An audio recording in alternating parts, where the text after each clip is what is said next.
Hola, espero estén muy bien. En la charla de hoy vamos a ver identidad inmunológica e inmunoglobulinas.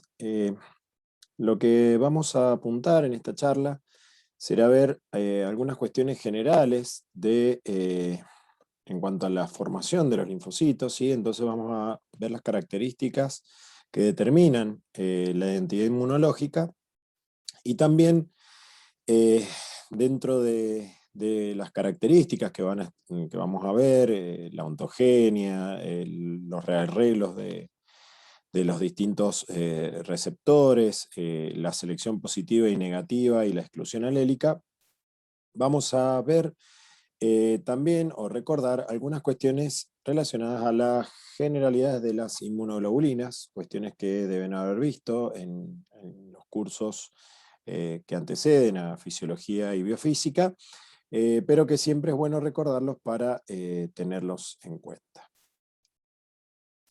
Entonces, para dar inicio a esta charla, lo que vamos a ver es una comparación básica entre lo que sería el sistema inmune innato y el sistema inmune adaptativo. En cuanto a las características más importantes, lo que podemos decir que el sistema inmune adaptativo tiene como características fundamentales la diversidad, que esto va a estar determinado por los tipos de receptores que van a tener tanto los linfocitos T como los linfocitos B. Los linfocitos T van a permitir el reconocimiento de antígenos peptídicos, como ya hemos visto, y las inmunoglobulinas, a través de sus sectores hipervariables, van a permitir que los linfocitos B puedan reconocer antígenos distintos, ¿sí? A los peptídicos que pueden reconocer los linfocitos T. También van a tener especificidad determinado por la afinidad, por los complejos mayores de histocompatibilidad de los TCR y de las inmunoglobulinas que tienen los BCR, ¿sí? O los receptores de linfocitos T y linfocitos B, respectivamente. Esto en general vamos a ver que ocurre en los órganos linfoides primarios, mientras que en los órganos linfoides secundarios el sistema inmune adaptativo adquiere capacidad de expansión clonal, ¿sí? Donde una célula al unirse a su antígeno específico aumenta hasta 100 veces su número. Esto va a ocurrir tanto para linfocitos T como linfocitos B, y también van a adquirir la capacidad de memoria, ¿sí? Linfocitos T y linfocitos B perduran por largo tiempo a la espera de un nuevo contacto con el antígeno y de esa manera tener una respuesta inmune específica mucho más rápida. Y ya vamos a ver en la próxima charla con algunas características importantes en cuanto a títulos de anticuerpos y demás, ¿sí?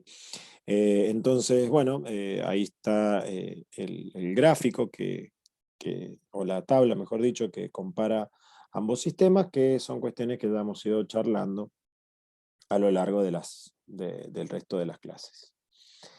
En cuanto a los órganos linfáticos, ¿sí? O tejidos linfáticos primarios y secundarios, tenemos que diferenciarlos principalmente por las funciones que en ellos se producen, ¿sí?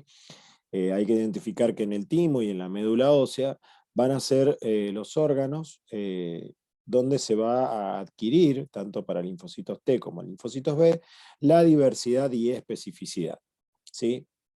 Es por esto que a estos órganos se los denomina primarios. En cambio, en los secundarios es donde linfocitos T y linfocitos B van a cumplir su función, ¿sí? Es decir, que es donde van a migrar por circulación para poder tomar contacto con los antígenos y de esa manera producir la respuesta. Estos órganos linfáticos secundarios son las amígdalas y las adenoides, los ganglios linfáticos, los vasos linfáticos, ¿sí? El tejido linfoide urogenital y los tejidos linfáticos asociados a la mucosa gástrica, al tejido bronquial, ¿sí? Y también al tubo digestivo. Muy bien. En cuanto a lo que podemos decir de estos órganos linfáticos secundarios, que van a ser entonces muy importantes, como decíamos, para lograr la expansión clonal de las líneas celulares y también para adquirir esa capacidad de memoria que va a permitir que en un segundo contacto tengamos una respuesta mucho más rápida y de mayor intensidad frente al mismo antígeno. En cuanto a lo que es la ontogenia de los linfocitos T y de cómo van adquiriendo estas características en el órgano linfático primario, que es el timo, ¿sí? Para que un linfocito T sea maduro, tiene que tener o contar con un receptor de linfocito T o TCR funcional, ¿sí?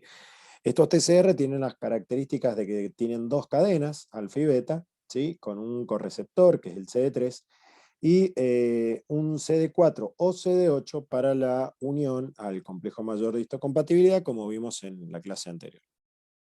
En el timo, puntualmente en la corteza, el linfocito T se lo denomina doble negativo, porque ahí no expresa ningún tipo de marcador y se hacen rearreglos para conformar la cadena beta, ¿sí? Del TCR. En este momento, el pre-TCR que está establecido, al conformar las cadenas beta, establece que aparezca una expresión de el CD4 y CD8 que no estaban activos, ¿sí? Si este arreglo no se produjera correctamente, la célula irá a apoptosis, al igual que cada vez que se vayan produciendo las selecciones positivas y negativas que veremos a continuación. Cuando el timocito es doble positivo, es decir, que muestra el CD4 y el CD8, se le presenta a la célula epitelial tímica de la corteza. ¿Para qué? Simplemente para ver si puede reconocer los complejos mayores de histocompatibilidad, ¿sí? Si el timocito es capaz de reconocer al complejo mayor de histocompatibilidad, directamente, ya sea CD1 o CD2, complejo mayor de histocompatibilidad 1, perdón, o complejo mayor de histocompatibilidad 2, lo que va a hacer es madurar nuevamente, ¿sí? A lo que se denomina el timocito simple positivo, en el cual se va a anular la expresión del CD4 o CD8 que no haya reaccionado con el complejo mayor de histocompatibilidad. Esto es lo que se denomina una selección positiva, es decir, se le muestran los marcadores, al que reconoce primero ese linfocito T o receptor del linfocito T queda marcado, por decirlo de alguna manera, y a partir de ahí lo que va a reconocer siempre va a ser CD4 o CD8. Luego, este linfocito o timocito, como se lo denomina en esta instancia, migra a la médula del timo, ¿sí? Donde es presentado nuevamente a células epiteliales, las MTEC en este caso, que van a expresar el elemento regulador autoinmune o aire, que lo que hace es presentarle múltiples antígenos propios, ¿sí? La idea es que en esta instancia lo que se busca es que el timocito no reaccione contra antígenos propios. Si el timocito llegase a reaccionar contra antígenos propios, directamente se induce que vaya a apoptosis, ¿sí? ¿Por qué? Porque puede producir respuestas autoinmunes. En cambio, si no reacciona con antígenos propios, ese linfocito se libera a la periferia y constituye lo que se denomina el linfocito maduro, ¿sí? Esta selección, por tanto, es una selección negativa. Es decir, anteriormente, el linfocito T se le mostraban, ¿sí?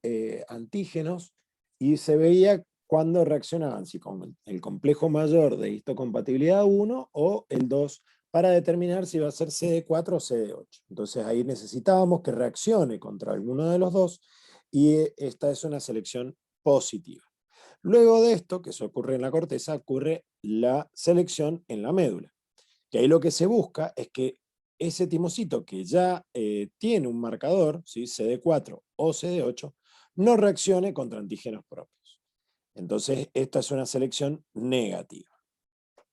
¿Qué pasa con el BCR o receptor de los linfocitos B?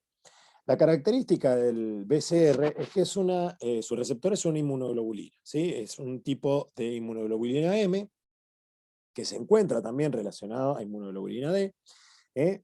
Y que lo que se busca es que este receptor logre la maduración para identificar distintos antígenos, ¿sí? que son exógenos, y con ello permita principalmente la diferenciación de ese linfocito B en célula plasmática para la producción de anticuerpos. Entonces, el BCR tiene una inmunoglobulina alfa y beta, que se llaman, ¿sí? que transmiten la señal intracelular cuando la IgM de membrana se une al antígeno específico, ¿sí? En la médula ósea, el linfocito B hace los rearreglos también para conformar la cadena pesada y la liviana, ¿sí? En este momento se llama pre-BCR, ¿sí? Si estos arreglos no son correctos, la célula va a la apoptosis. Si es correcta la formación de ese BCR, la célula entra en contacto con células reticulares y estroma, ahora de la médula ósea, ya no estamos hablando del timo, porque la ontogenia de los linfocitos B se realiza en la médula ósea. Y allí es donde ocurrirá la selección positiva y selección negativa para que este linfocito pase de linfocito inmaduro a linfocito B maduro. Se ha visto también experimentalmente que algunos linfocitos B inmaduros terminan su maduración en el vaso, pero lo habitual es que ocurra todo a nivel medular. Entonces, si uno hiciera un resumen de lo que acabamos de comentar para simplificar la cuestión, podríamos decir que el linfocito T realiza su ontogenia, ¿sí? Su maduración en el timo, mientras que el linfocito B lo realiza en la médula ósea. Comparativamente, nosotros tenemos una etapa que se realiza en la corteza del timo y otra en la médula del timo. Para los linfocitos T, la etapa que se realiza en la corteza del timo es cuando el timocito es doble negativo, es decir, que no está expresando ninguno de los marcadores, ¿sí? A partir de ahí comienza la conformación de la cadena beta del TCR y entonces se activa la expresión de CD4 y CD8, por lo cual el timocito pasa a ser doble positivo. Una vez que se le presenta, como habíamos visto, a la célula epitelial de la corteza del timo y se reconoce una de estas dos cadenas, ¿sí? Uno de estos dos marcadores, el CD4 o el CD8, se adquiere la segunda cadena del TCR, ¿sí? La alfa, y ahí lo que yo obtengo es un timocito simple positivo. Es decir que aquí va a llegar a la médula un timocito que va a expresar CD3 y CD4 o CD8, ¿sí? Se hace la exclusión recíproca, por lo cual este timocito no puede tener los dos marcadores, sino que va a reconocer o el CD4 para el complejo mayor histocompatibilidad 2, o el CD1 para, o el CD8, perdón, para el complejo mayor histocompatibilidad 1. Entonces, en esta etapa se va a producir la selección negativa, y luego de que se hayan presentado antígenos propios, ese linfocito T va a ser liberado a circulación. Por otro lado, el linfocito B, lo que va a ocurrir en la médula ósea va a ser que la célula pro-B va a ser aquella que va a ir expresando los genes de la cadena pesada de la inmunoglobulina. Luego, cuando se forma y se empieza a sintetizar esa cadena pesada y ya se encuentra en el citoplasma, la célula recibe el nombre de pre-B, la cual, una vez que expresa esta inmunoglobulina en la membrana, recibe el nombre de célula B inmadura. Una vez que ha ocurrido esto, la célula B va a tomar la conformación o denominación de madura cuando haya expresado la IgM y la IgD en la membrana, y a partir de ahí va a empezar el proceso de selección positiva y negativa para que esta inmunoglobulina no vaya a reaccionar, por decirlo de alguna manera, con antígenos propios. Hay otro fenómeno que ocurre para proteger que estos linfocitos T y B sean realmente específicos, y es lo que determina la alta especificidad del sistema inmune adaptativo, es que ocurra un fenómeno que se denomina exclusión alélica. Esto lo que hace es que cuando está ocurriendo el reordenamiento génico, se produce un solo tipo de receptor clonotípico en cada linfocito. Es decir, que cada linfocito va a tener uno y solo uno, digamos, información, ¿sí? Para reconocer ciertas moléculas, ¿sí? Por eso es que continuamente se están formando tanto linfocitos T como linfocitos B, porque es necesario tener múltiples identificadores, por decirlo de alguna manera, de patógenos, los cuales, una vez diferenciados, van a terminar conformando o constituyendo los linfocitos memoria, y estos van a ser los que se van a perpetuar en el tiempo para darnos protección, ¿sí? Existe una exclusión alélica a nivel de la expresión de los TCR, ¿sí? Es decir, el receptor de linfocitos T, en la membrana celular, que viene determinado por el mejor emparejamiento entre sí de unas determinadas cadenas variables de cada receptor respecto a otras durante el ensamblaje de receptores. Esto va a hacer entonces que cada receptor sea específico y distinto de una célula a la otra. Por otro lado, el fenómeno de exclusión alélica para el BCR hace que tenga una sola cadena pesada y una sola cadena liviana, es decir, que sea monoespecífico para un determinado antígeno y por tanto ese determinado clon del linfocito reconocerá a un solo antígeno. Entonces, nuevamente, en la exclusión alélica lo que hace es determinar la especificidad, ¿sí? De, el linaje del linfocito B o linfocito T, que van a permitir una defensa altamente específica frente a distintos tipos de antígenos a los cuales una persona puede estar expuesta a lo largo de toda su vida. En cuanto a las inmunoglobulinas, vamos a nombrar algunas características generales. Esto entendemos que lo han visto en otro curso y no buscamos ser repetitivo, pero sí recordar las características fundamentales que son de utilidad para realmente comprender la importancia de la inmunidad humoral específica en el sistema inmune de nuestro cuerpo. Las inmunoglobulinas son glicoproteínas producidas por los linfocitos B maduros o células plasmáticas. Estas inmunoglobulinas tienen identidad de las cadenas livianas, ¿sí? Con dos tipos o dos isotipos, y las pesadas, ¿sí? Con 5 isotipos. La asociación de dos cadenas livianas y pesadas idénticas determina la formación de una estructura en forma de I, como puede verse en esta imagen de aquí, ¿sí?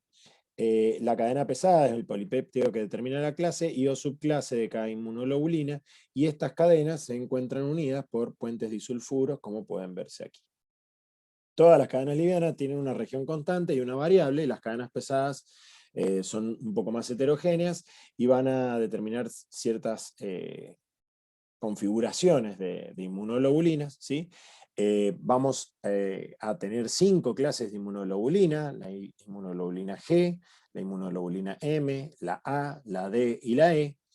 Y dentro de estas 5 clases vamos a poder determinar 10 subclases. Estas 10 subclases van a estar determinadas por 4 tipos de inmunoglobulina G, un tipo de inmunoglobulina M, 3 tipos de inmunoglobulina A, la 1, la 2 y la S, que es la secretoria, una inmunoglobulina D y una inmunoglobulina E. Algunas características importantes para recordar y repasar es que, bueno, la inmunoglobulina G es la de peso molecular más pequeño, es el monómero, y es la de más alta concentración en circulación, ¿sí? Tiene la semivida más larga y tiene la particularidad de que atraviesa las placentas justamente por este peso molecular más pequeño y por ser un monómero. También está presente en las secreciones, aglutina partículas, como también pasa con la inmunoglobulina M, aunque en menor cantidad. Suele encontrárselo también en reacciones alérgicas. Fija el complemento, ¿sí? Acción importante que también va a cumplir la inmunoglobulina M. Y bueno, también tiene una unión del receptor Fc a monocitos y neutrófilos, lo cual produce un aumento en la respuesta inmune. Participando principalmente de la estimulación de la fagocitosis, como dice aquí, principalmente de virus y bacterias. Para la inmunoglobulina A, lo que podemos decir es que puede estar como monómero o como dímero, por esto es que tiene este peso molecular variable. Es una que tiene una inmunoglobulina que tiene una concentración intermedia en el plasma, debido a que se encuentra mucho en las secreciones, ¿sí? Es la principal inmunoglobulina de las secreciones, que va a ser uno de los primeros digamos, limitantes para el ingreso de patógenos que pueden ingresar a través de ellas. Y bueno, tiene también como característica que permite aglutinar partículas justamente para favorecer por ahí la fagocitosis y los mecanismos de defensa, como vamos a ver enseguida. Por otro lado, otra inmunoglobulina muy importante es la inmunoglobulina M. Esta es la más pesada de todas porque conforma un pentámero, ¿sí? Esta tiene altas concentraciones en circulación, pero va a depender de, por ahí mucho, el tipo y el momento de ciertas reacciones inmunológicas frente a patógenos o algún otro, a otra molécula que se encuentre o que se identifique como desconocida, como pueden ser la conformación de los anti-A y anti-B del sistema ABO. Esto es importante, ya lo van a ver en la charla, una de las charlas próximas que vienen, pero tener en cuenta que las anti-A y anti-B del sistema ABO son inmunoglobulina M. Por otro lado, una función muy importante de la inmunoglobulina M, y por lo cual va a ser de las que primero aumentan una reacción frente a patógenos, es que tienen alta capacidad de aglutinación de partículas, también de fijación de complemento y de unión al receptor Fc de monocitos y neutrófilos, por lo cual también producen una estimulación de la fagocitosis. En cuanto a la inmunoglobulina D, lo que podemos decir es que tiene un peso molecular un poquito más elevado que la IgG. También es un monómero, pero esta está especialmente relacionada al linfocito B, ya que está presente en la membrana junto con el IgM de superficie, ¿sí? En cuanto a la inmunoglobulina E, lo que podemos decir es que también es una inmunoglobulina de un peso molecular un poquito mayor que los otros monómeros. Esta inmunoglobulina tiene la particularidad de que está altamente presente en las reacciones alérgicas y tiene la característica de que se une a eosinófilos y basófilos produciendo su activación. Entonces es por ello que se le encuentra muy elevada en las reacciones alérgicas. Recordemos que los eosinófilos eran células que participaban, y, al igual que los basófilos, en las reacciones de alergia con liberación de histamina y otros mediadores que se ven incrementados en este tipo de reacciones, y además también dan protección a parásitos, la IG, también justamente por la acción cruzada de activación de eosinófilos y basófilos. Por último, recordar cuáles son las funciones principales de las inmunoglobulinas, que las hemos ido viendo a lo largo de los distintos temas que hemos ido viendo dentro de este módulo. El que ya hemos visto ampliamente es, bueno, la capacidad de activación del complemento que tienen las inmunoglobulinas, y a partir de ahí producir o estimular la fagocitosis, justamente por haber opsonizado microbios, ¿sí? Con fragmentos del complemento, estimular la inflamación y también la lisis de microbios directamente a través del el CAM, ¿sí? O el complejo de ataque membrana, que se estimula con la activación del complemento. Por otro lado, podríamos agrupar en funciones la neutralización, ¿sí? De ciertos microbios y toxinas simplemente por unirse a ellos, pero por ahí el más importante va a ser la capacidad de estimular la eliminación de un patógeno a través de vías como pueden ser la fagocítica o la citotoxicidad directamente, dependiente de anticuerpos, a través de la opsonización, ¿sí? La aglutinación y la precipitación. La opsonización lo que va a hacer es marcar el patógeno para que fagocitos puedan eliminarlos, al igual que también pueden ser marcadas e identificadas por linfocitos natural killer que eliminen a la célula que está infectada con este patógeno. Y además, la misma aglutinación y precipitación de los patógenos va a estimular que los fagocitos los eliminen, ¿sí? Entonces, todas estas funciones están relacionadas a los anticuerpos y aunque ya hemos visto muchas de ellas en las acciones de los fagocitos, de los natural killer y del complemento, no está de más recordarlas para entonces tenerlas bien en cuenta. La neutralización, la opsonización, la aglutinación, precipitación y activación de complemento como funciones principales de las inmunoglobulinas. Muy bien, agradecido por la atención que han prestado. Esto es todo. Nos encontraremos en una próxima charla. Muchas gracias.